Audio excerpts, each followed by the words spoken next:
अस्सलाम वालेकुम व्यूअर्स, मैं हूं एडवोकेट अली हैदर और आप देख रहे हैं मेरा यूट्यूब चैनल लॉ टाइगर्स। आज का हमारा टॉपिक हर्ट के बारे में है। पाकिस्तान पिनल कोड में हर्ट किसे कहा जाता है? हर्ट के मीनिंग है, उर्दू मीनिंग देखें तो इसे जख्म कहा जाता है।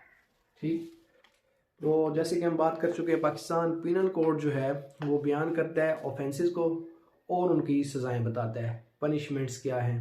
ठीक है, तो ज़ख्म ज़ाहिर है, कोई लड़ाई हुई, उसमें किसी की टांग टूट गई, किसी का सर फट गया, तो मुख्तलिफ़ किस्म के ज़ख्म होते हैं। आज का जो हमारा टॉपिक है वो ज़ख्मों की इकसाम पे है कि कितनी किस्म के ज़ख्म जो है पाकिस्तान पिनल कोड में बयान किए गए हैं और उनकी क्या क्या सज़ाएँ मौजूद हैं। आज हम ज़ख्म की इकसाम के बारे में पढ़ेंगे। तो हर्ट जो है, हर्ट की डेफिनेशन अगर देखें, वैसे तो जनरल सी डेफिनेशन है, to cause bodily injury, to cause bodily injury.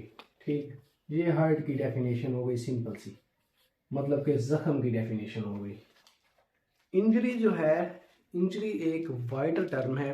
ठीक है, वो जहनी तौर पर भी हो सकती है, मेंटल इंजरी भी हो सकती है, रिप्यूट को भी इंजरी पहुंच सकती है, जबकि बॉडी को अगर इंजरी पहुंचे तो उसे हम जख्म कहेंगे। ये एक जनरल सी डेफिनेशन है। और जो डेफिनेशन बयान की गई है पाकिस्तान पिनल कोड में, ये डेफिनेशन बयान की गई है, इसमें सारे के सारे जितने भी इकसाम हैं वो ऑलमोस्ट इसमें आ जाती हैं। ठीक, फर्दर देखते हैं कैसे। Wherever causes pain, harm, disease, infirmity और इंजरी टू एनी पर्सन। ठीक, किसी को अगर पेन पहुंचा आपकी वजह से तो वो बॉडी इंजरी होगी। जाहिर है, जब जख्म होगा तो पेन होता है। ठीक है, बॉडी पेन अगर किसी को पहुंचा, ठीक है, तो वो इंजरी हुई। हार्म, बॉडी नुकसान पहुंचा तो वो इंजरी हुई किसी की वजह से। अगर आप काज बनते हैं डिजीज की तो वो इंजरी हुई बॉडीली इंजरी। इन्फियनिटी और इंजरी टू एनी पर्सन और इम्पेयर्स। इम्पेयर्स मतलब किसी चीज को अलग कर देना, ऐसे ही होता है ना। इम्पेयर्स मतलब किसी चीज को अलग कर देना। अब लाइट से किसी का हाथ कट जाता है, वो जिस्म से अलग हो जाता है, किसी की टांग कट जाती है, वो जिस्म से अलग हो जाता है। तो बॉडी के किसी पार्ट को इम्पेयर कर देना, डिसेबल्स, सलाहियत खत्म कर देना। एबल सलाहियत को कहते हैं, डिसेबिलिटी मतलब उसकी सलाहियत को खत्म करना। Disables or dismembers. ठीक है, मेंबर यादाश्त और डिसमेंबर्स यादाश्त का खो जाना। Any organ of the body, ठीक है, बॉडी के किसी भी ऑर्गन, किसी भी पार्ट के अगर वो इम्पेयर हो जाता है, डिसेबल हो जाता है, डिसमेंबर्स हो जाता है, तो फिर उसे हम हर्ट कहेंगे। There of any person without causing death. ठीक है, ये कहना ये चाह रहा है कि जब आप किसी को इंजरी करते हैं, जख्म पहुंचाते हैं, ठीक है, तो उसमें डेथ ना हो। डेथ के अलावा जो जख्म हो जाते हैं, ये सारे जो हम पहले बयान कर चुके हैं, is said to cause the hurt, उसे हम जख्म कहेंगे। ठीक है, आपकी लड़ाई हुई, ठीक है, आपने जो है मारने की कोशिश की या नहीं भी की, ठीक है, डेथ नहीं हुई, डेथ के अलावा जो भी इंजरीज उसे कॉज होंगी, ठीक है, उसे हम हर्ट कहेंगे। उसमें पेन भी होगा, नुकसान भी होगा, डिजीज भी हो सकती है, इंजरी भी हो सकती है, इम्पेयर्स कोई चीज़ अलग भी हो सकती है, डिसएबिलिटी भी हो सकती है, किसी चीज़ की सलाहियत ख़त्म हो जाना। फॉर एग्जांपल, अगर किसी का बाजू इस तरह से टूटा है कि वो अब काम नहीं कर सकता, ठीक है, उस चीज़ की सलाहियत ख़त्म हो गई। लेट से अगर किसी ने किसी की आंख फोड़ दी है, ठीक है, उसकी सलाहियत ख़त्म हो गई, तो किसी चीज़ की सलाहियत ख़त्म कर देना। Or dismembers of any organ of the body there of any person without causing death is said to cause a hurt. ये पीपीसी में हर्ट की डेफिनेशन बयान की गई है। फर्दर हम देखते हैं काइंड्स ऑफ हर्ट। हर्ट की काइंड्स क्या है? सबसे पहली काइंड इतलाफ उद्व।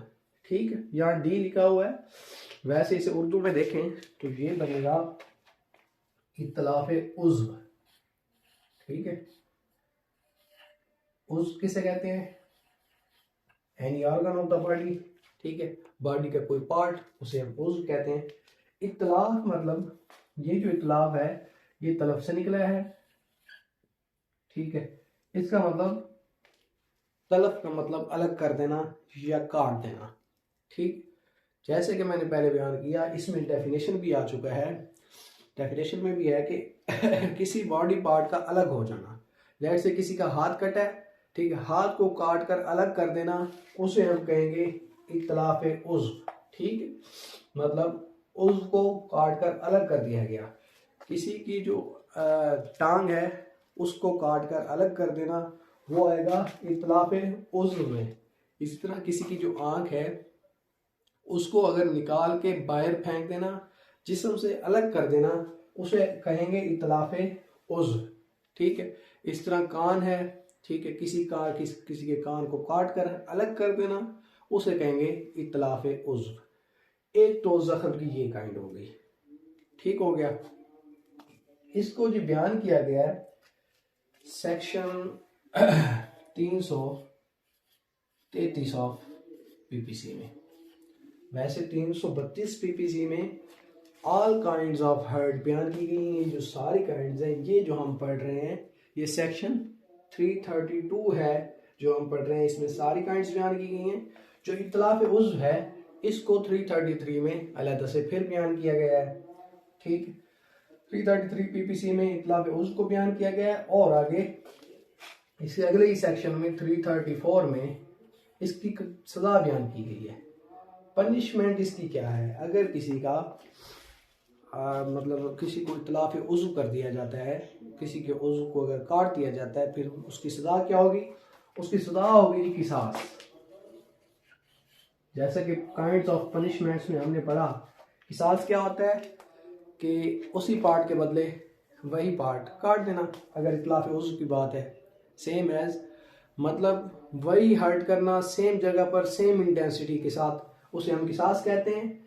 तो इत्तलाफ उज़्व हुआ, लेट से किसी का हाथ कट गया तो फिर उसके बदले में किसास होगा, मतलब सेम एज हाथ काटा जाएगा। लेकिन ये करेगा कौन? ये स्टेट आपको किसास लेकर देगी। ठीक है, स्टेट लेकर देगी, और वो भी बाकायदा जो है मेडिकल सर्जन से पहले चेक कराना पड़ेगा कि आया कि उस शख्स को कोई ऐसी बीमारी तो नहीं है जैसे कि शुगर है, कि अगर उसका कोई हाथ काट दिया जाए और उसकी मौत का सबब ना बन जाए। ठीक है, तब ही उससे किसास लिया जाएगा। अगर किसास नहीं लिया जा सकता, अगर ये इशू है, तो फिर क्या होगा? फिर अर्श। ठीक है, ये भी काइंड्स ऑफ पनिशमेंट्स में हम पढ़ चुके हैं। अगर ये लेक्चर आपको चाहिए तो लिंक इसका डिस्क्रिप्शन में मिल जाएगा। पनिशमेंट्स की भी काइंड्स मैं बयान कर चुका हूँ। अर्श जो है ये कंपनसेशन है। ठीक है, ये मुआवजा है, ये डिपेंड करता है दियत पे। ठीक है, तो मुआवजा दिया जाएगा अगर किसास नहीं लिया जा सकता, और अगर ये भी नहीं होता तो फिर 10 ईयर्स पनिशमेंट है। ठीक है, 10 ईयर्स जो है पनिशमेंट बयान की गई है इत्तलाफ उज़्व अगर कोई कर देता है। नेक्स्ट काइंड जो है वो है इत्तलाफ सलाहियत उज़्व। जैसे कि यहाँ डेफिनेशन में भी हम पढ़ चुके हैं, disables any organ of the body. किसी भी बॉडी के ऑर्गन को डिसेबल कर देना, उसकी सलाहियत को ख़त्म कर देना। यहाँ काइंड भी आ गई इत्तलाफ सलाहियत उज़्व। ठीक है, ये वही UDW है, उर्दू लिखा हुआ है, लेकिन उर्दू में इसे हम उज़्व पढ़ेंगे। इत्तलाफ सलाहियत उज़्व, इत्तलाफ सलाहियत उज़्व। ठीक है, यहाँ क्या था इत्तलाफ उज़्व में कि किसी भी बॉडी ऑर्गन को काट कर अलग कर दिया गया, उसे हम कहते हैं कि इत्तलाफ उज़्व। इत्तलाफ सलाहियत उज़्व ये है कि किसी भी बॉडी ऑर्गन को, किसी भी उज़्व को काटना नहीं, लेकिन अगर उसको इस तरह से इंजरी किया है, इस तरह से वो पेन किया है उसे, कि उसकी सलाहियत ख़त्म हो गई है। जैसे कि मैंने कहा disables any organ of the body. ठीक है, अगर बॉडी के किसी ऑर्गन को डिसेबल कर दिया गया है, लेट से किसी की आंख को अगर फोड़ दिया गया है, ठीक है, आंख अब अलग नहीं हुई। यहाँ क्या था, आंख को काट कर आंख को जो है निकाल कर फेंक दिया गया था, अलग कर दिया गया था, या कान को अलग कर दिया गया था, उसे हम इत्तलाफ उज़्व कहते हैं। इसी तरह जब आंख को फोड़ दिया गया, आंख को अलग नहीं किया गया, लेकिन उसकी सलाहियत ख़त्म हो गई, तो उसे हम कहते हैं इत्तलाफ सलाहियत उज़्व। सेम एज कान को जो है इस तरह से मारा जाए कि कान का पर्दा पड़ जाए, कान की जो सलाहियत है, क्या सलाहियत है, कान से हम सुनते हैं, उसके सुनने की सलाहियत अगर ख़त्म हो जाए तो उसे कहते हैं इतलाफ सलाहियत उज़्व। इसी तरह अगर बाजू को इस तरह से तोड़ा जाए कि वो काम ना करे, ठीक है, एक तो होता है कि बाजू को काट कर अलग कर देना, बाजू को अगर इस तरह से तोड़ा जाए कि उसकी कोई ऐसी हड्डी टूट गई कि बाजू काम करना छोड़ गया है, फिर उसको क्या कहेंगे, इतलाफ सलाहियत उज़्व। इसकी अगर हम पनिशमेंट्स के बारे में बात करें तो पनिशमेंट इसकी भी सेम है, इसमें भी वही किसास दिया जाएगा, ठीक है, और किसास मतलब उसी जो उज़्व तलफ हुआ है उसी के बदले में सेम है उस शख्स का उज़्व तलफ कर देना, लेकिन वो भी वही मेडिकल जो है सर्जन से बाकायदा कांटेक्ट करके, और जो है अगर वो नहीं होता तो फिर जो है अर्श की सूरत में कंपनसेशन दी जाएगी, सेम एज जैसे हमने इतलाफ उज़्व में बयान किया। इतलाफ सलाहियत उज़्व जो है ये 335 ऑफ पीपीसी में बयान किया गया है, और इसकी जो सज़ा है, इसकी जो पनिशमेंट है वो नेक्स्ट सेक्शन में 336 ऑफ पीपीसी में इसकी पनिशमेंट बयान की गई है, और इसकी पनिशमेंट वही है जो इतलाफ उज़्व की थी कि किसास दिया जाएगा, अगर किसास मुमकिन नहीं है तो फिर अर्श, अगर वो भी मुमकिन नहीं है तो फिर 10 ईयर्स इम्प्रिजनमेंट। ओके, नेक्स्ट है जी शज्जा। शज्जा के बारे में अगर हम बात करें कि शज्जा है क्या, शज्जा मतलब हम देखते हैं शज्जा हर्ट ऑन हेड और फेस।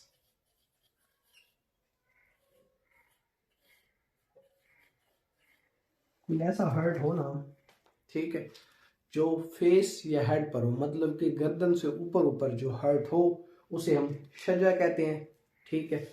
तो ये बयान किया गया है 337 में, 337 ऑफ पीपीसी में इसको बयान किया गया है। शज्जा जो है फेस मतलब गर्दन से ऊपर ऊपर, फेस, हर्ट, नाक, कान, ये सब उसमें आ जाता है। उसको एक तो ये एक दो चीज़ें तो ये हो गई ना, इतलाफ उज़्व और इतलाफ सलाहियत उज़्व, किसी चीज़ की सलाहियत को ख़त्म कर देना और किसी उज़्व को काट देना, वो भी अगर फेस से ऊपर है तो वो तो इतलाफ में आ गया ना, वो तो कट गया या उसकी सलाहियत ख़त्म हो गई, और ये दो चीज़ें आ जाती हैं। इसके अलावा अगर कोई ज़ख्म हो जाता है कोई फेस पर, या कोई हेड इंजरी हो जाती है जैसे कि सर का फट जाना, तो फिर ऐसी सूरत में 5 ईयर्स जो है इसकी जो पनिशमेंट है वो बयान की गई है।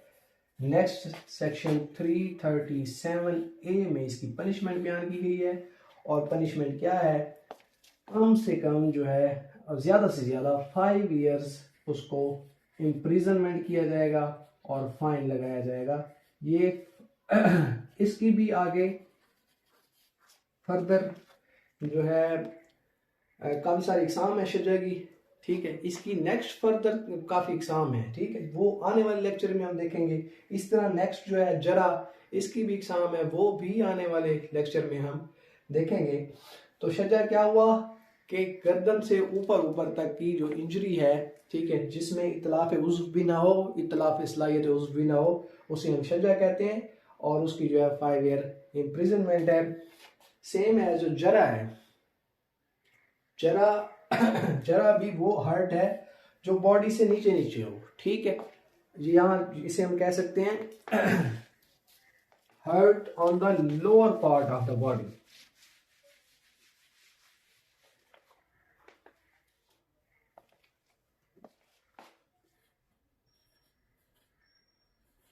जरा hurt on lower part of the body, मतलब कि फेस से नीचे नीचे या गर्दन से नीचे नीचे जो हर्ट होंगे उसको हम क्या कहेंगे, जरा। उनमें इतलाफ उज़्व और इतलाफ सलाहियत उज़्व नहीं आएगा। अगर किसी चीज़ को काट दिया जाता है या किसी चीज़ की सलाहियत ख़त्म कर दी जाती है, वो तो आएंगे इतलाफ उज़्व और इतलाफ सलाहियत उज़्व में। उसके अलावा जो गर्दन से नीचे नीचे तक के लिए जो जख्म लगेंगे उसे हम जरा कहेंगे, ठीक है। तो नेक्स्ट जो है इसकी भी फर्दर एग्जाम है, वो नेक्स्ट आने वाले लेक्चर में हम देखेंगे। बाकी जितने भी जख्म हैं यहाँ तक तो हमने पढ़ लिया, इतलाफ उज़्व, इतलाफ सलाहियत उज़्व, ठीक है, शजा पढ़ लिया, जरा पढ़ लिया। उसके अलावा जितनी भी हैं जख्म की इकसाम, उसको फिर सिर्फ एक ही डेफिनेशन में बंद कर दिया है, all kinds of other hurts, ठीक है। बाकी जितने भी हर्ट्स हैं उनको सिर्फ यही कह दिया गया, बाकी जितने भी हर्ट्स हैं उनको फिर उसी हिसाब से देखा जाएगा। All kinds of other hurt में अगर हम देखें तो क्या क्या चीज़ें आ सकती हैं। All kinds of other hurts, इसमें रैश ड्राइविंग आ सकती है,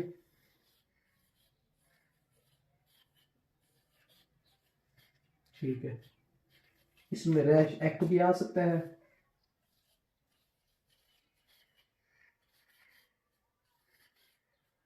इसमें कोई ऐसा एक्ट भी आ सकता है जो बाय मिस्टेक हुआ हो, हर्ट बाय मिस्टेक, ठीक है, आपकी इंटेंशन नहीं थी, बाय मिस्टेक हुआ है, ठीक। तो ऑल अदर काइंड्स ऑफ जो हर्ट होंगी उसे हम कहेंगे,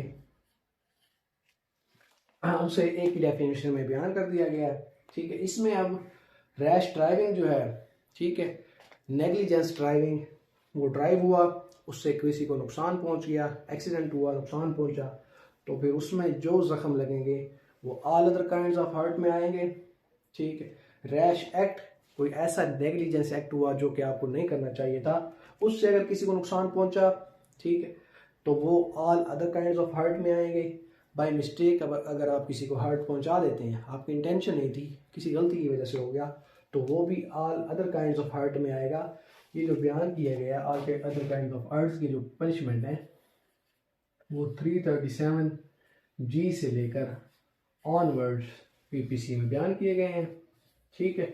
तो उसमें जो है बाकी जो जजमेंट देखी जाएगी इसकी कि कितने की इसमें नेग्लिजेंस थी, कितनी की इंटेंशन थी, ठीक है, उससे जो है डिसाइड किया जाएगा किसको कितनी पनिशमेंट देनी है। उस पनिशमेंट में इम्प्रिजनमेंट भी होगी, ठीक है, उस पनिशमेंट में फाइन भी हो सकता है। तो ये था आज का हमारा टॉपिक काइंड्स ऑफ हर्ट के बारे में, जख्मों के कितने इकसाम है।